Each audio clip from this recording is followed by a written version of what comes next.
에스라 8장에서는 에스라와 함께 바벨론에서 예루살렘으로 올라온 사람들의 명단이 기록되어 있습니다. 이 계보를 읽다 보면 자연스럽게 역대상이 떠오릅니다. 왜냐하면 역대상에서도 이렇게 방대한 족보로 내용이 시작하고 있기 때문입니다. 귀한 공동체에게 족보가 중요한 이유는 이 족보에 그들의 신앙적 정체성이 담겨 있기 때문입니다. 하나님께서 이스라엘을 먼저 택하시고 그들에게 베푸신 은혜의 역사가 이 족보에 담겨 있습니다.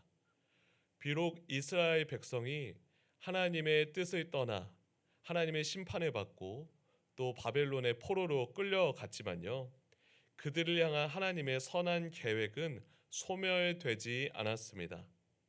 그러면 에스라 8장 1절부터 3절까지 말씀을 제가 다시 한번 읽어보겠습니다. 아닥사스다 왕이 왕위에 있을 때에 나와 함께 바벨론에서 올라온 족장들과 그들의 계보는 이러하니 비느하스 자손 중에서는 게르솜이요 이다말 자손 중에서는 다니엘이요 다윗 자손 중에서는 핫두스요 스가냐 자손 곧 바로스 자손 중에서는 스가랴니 그와 함께 족보에 기록된 남자가 150명이요. 에스라 8장에는 아닥사스다 왕이 다스릴 때 에스라와 함께 바벨론에서 올라온 집안의 족장들과 족보가 기록되어 있습니다. 가장 먼저 언급된 자손은 에스라 8장 2절에 나오는 바로 비느하스입니다. 이 비느하스는요 엘르아살의 아들이고 엘르아살은 아론의 아들이었습니다. 즉 출애굽 시대에 아론의 손자가 이 비느하스였는데요. 이 가문은 전통적으로 대제사장 가문이었다라고 할 수 있습니다. 그로부터 지금 매우 오랜 시간이 지났지만요. 이 비느하스 자손에 관한 내용이 에스라서 8장에 기록된 걸 보면요. 이 비느하스 자손이 여전히 이 제사장 가문의 정체성을 유지하며 에스라를 따라 예루살렘으로 돌아가는데 협조했다는 걸 알 수 있습니다. 사실 그들이 에스라와 함께 이 바벨론을 떠나 예루살렘으로 가는 건 결코 쉬운 일이 아니었습니다. 예루살렘으로 돌아가는 길은 그들의 원래 출생지를 떠나 삶의 터전을 바꾸는 일이었고요.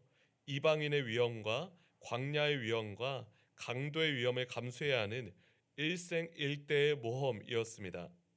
그럼에도 불구하고 믿음으로 하나님의 부르심을 따라 한 걸음씩 나아간 이들의 이름이 이렇게 에스라서 8장에 기록된 겁니다. 하나님께서는 믿음을 따라 나아간 그들의 이름을 외면치 않으시고요. 에스라서 8장에 그들의 이름이 영원토록 기록되도록 이렇게 기록하신 겁니다. 에스라서 8장 3절 이하에는 각각의 자손에서 귀환한 그 사람들의 숫자가 구체적으로 기록되어 있습니다. 그 숫자는 이 족속별로 살펴보면 최소 28명에서 최대 300명에 이르렀습니다. 당시 성인 남성만 계수하고 여자와 이 어린아이의 숫자는 계수하지 않았다는 것을 생각해 보면요. 실제 바벨론에서 예루살렘으로 귀환한 인원은 계수된 성인 남성의 수에다가 4배에서 5배를 곱해야 맞지 않을까 싶습니다. 그런데 에스라가 실제로 인원을 계수하고 그 분포도를 살펴보니 문제점을 하나 발견하게 되었습니다. 그것은 귀환하는 사람 중에 레위 사람이 부족하다는 데 있었습니다. 에스라 8장 15절입니다. 내가 무리를 아와로 흐르는 강가에 모으고 거기서 3일 동안 장막에 머물며 백성과 제사장들을 살핀즉 그 중에 레위 자손이 한 사람도 없는지라. 에스라는 바벨론에서 출발하기 전에 일종의 집결지로 아와 강가에 사람들을 모았습니다. 그리고 거기에서 점검해야 할 상황을 점검하였습니다. 그곳에 사람들이 적지 않게 모였는데요. 에스라가 자세히 살펴보니 백성과 제사장들이 있는데 레위 사람이 하나도 없다는 것을 알게 되었습니다. 레위인은 이스라엘 역사에서 성막에서나 성전에서 실무를 담당했던 그런 사람들입니다.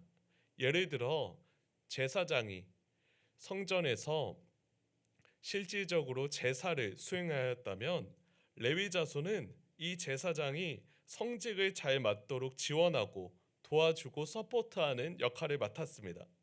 따라서 지금 레위 자손이 없다는 것은 이들이 예루살렘으로 돌아가도 이 성전을 짓거나 이 제사를 드릴 때 실무를 담당할 사람이 없다는 것입니다. 이 문제의 심각성을 깨달은 에스라는 여러 사람을 소집하여 레위 자손을 반드시 데리고 가도록 지시합니다. 에스라서 8장 16절과 17절 말씀입니다. 이에 모든 족장 곧 엘리에셀과 아리엘과 스마야와 엘라단과 야립과 엘라단과 나단과 스가랴와 무술람을 부르고 또 명철한 사람 요야립과 엘라단을 불러 가시비아 지방으로 보내어 그곳 족장 이또에게 나아가게 하고 이또와 그의 형제 곧 가시비아 지방에 사는 느디님 사람들에게 할 말을 일러주고 우리 하나님의 성전을 위하여 섬길 자를 데리고 오라 하였더니 에스라는 9명의 족장을 불렀습니다. 그리고 그들을 가시비아 지방으로 보내어 그곳 족장 이또를 만나게 하고요. 거기에서 하나님의 성전을 위하여 섬길 레위 자손을 데리고 오라고 하였습니다. 사실 이러한 에스라의 지시는 조금 부담스러운 지시였습니다. 예루살렘으로 돌아갈 생각을 전혀 하고 있지 않은 사람들에게 찾아가서요. 모든 걸 포기하고 당장 예루살렘으로 가자고 이야기해야 했기 때문입니다. 그들 대다수는 혈통적으로는 레위 자손에 속했지만요. 나라가 망한 지 오래였기 때문에 성전에서 실무를 감당한 적은 없었던 사람들입니다. 그런데 놀라운 일이 일어났습니다. 레위 자손 중에 예루살렘으로 돌아가겠다고 하는 그 사람들이 속속 등장하였기 때문입니다. 에스라서 8장 18절부터 20절까지 말씀입니다. 우리 하나님의 선한 손의 도우심을 입고 그들이 이스라엘의 손자 레위의 아들 말리의 자손 중에서 한 명철한 사람을 데려오고 또 세레비아와 그의 아들들과 형제 18명과 하사비아와 무라리 자손 중 여사야와 그의 형제와 그의 아들들 20명을 데려오고 다윗과 방백들이 레위 사람들을 섬기라고 준 느디님 사람 중 성전 일꾼은 220명이었는데 그들은 모두 지명받은 이들이었더라. 에스라서 8장 18절 이하에 따르면요. 여러 족장이 에스라가 명한 대로 여기저기 돌아다니며 레위 자손을 데려오기 위해 수고하였는데요. 그 결과 세레비아와 그의 아들들과 형제들 18명, 하사베와 무라리 자손 중에서 20명, 마지막으로 느디님 사람 중에서 220명이 새롭게 합류하였습니다. 이들의 숫자가 엄청 많은 것은 아니지만요. 돌아갈 레위 자손이 하나도 없는 상황에서 이렇게 며칠 만에 돌아갈 레위 자손이 늘었다는 것은 상당히 감사한 일이죠. 그래서 에스라는 이 모든 선한 결과가 하나님의 선한 손의 도우심이었다라고 고백합니다. 제가 성경을 찾아보니 하나님의 선한 손이라는 표현은 성경 전체에서 오직 에스라와 느헤미야에서만 등장하였습니다. 하나님의 선한 손을 조금 풀어서 번역하면요. 나의 하나님께서 베푸시는 선한 손길이라고 이해할 수 있습니다. 하나님의 선한 손이라는 표현은 바벨론 포로 공동체가 예루살렘으로 돌아가는 그 모든 여정이 하나님의 선함과 인자하심 가운데 함께한다라는 그런 의미죠. 이는 하나님의 선한 손이 없다면 그들은 아무것도 할 수 없다라는 겸손함의 표시입니다.